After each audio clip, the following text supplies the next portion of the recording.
Fərqli ərazidə sot yarım torpaq sahəsində inşa olunmuş sizlər üçün 2 mərtəbəli 5 otaqlı evimizin təqdimatını edirəm. Dəyərli izləyicilərimiz, bu ərazidə nəinki boş torpaq sahəsi, heç ümumiyyətlə satışda ev yoxdur. Evimizin təmiri yeni yekunlaşıb, birazdan evimizin daxili təqdimatını sizlər üçün göstərəcəm.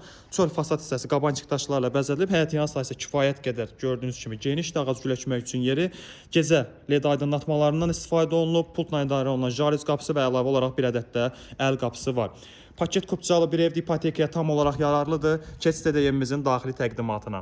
İzləyicilərimiz, evimizin giriş dəhliz hissəsindəyik. Bu arada kafe gördüyünüz hissələrin hər biri isti döşəmə təchizatlıdır. Evimizin yerləşmə yeri haqqında sizlər üçün danışım. Evimiz yerləşir Masazır qəsəbəsində, Bağçalı Evlər yaşayış kompleksinin tam arxa hissəsində.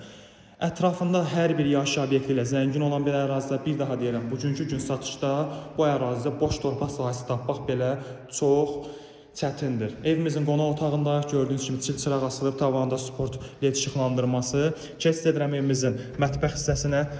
Təmir keyfiyyətində də həqiqətən də söz ola bilməz. Eynilə mətbəx hissəsində də gördüyünüz kimi çil-çıraq asılıb, tavanda sport LED işıqlandırması və mətbəxdən də evimizin arxa hissəsinə keçmək üçün ev sahibi tərəfindən gördüyünüz kimi məsafəsi də var, buraxılıb.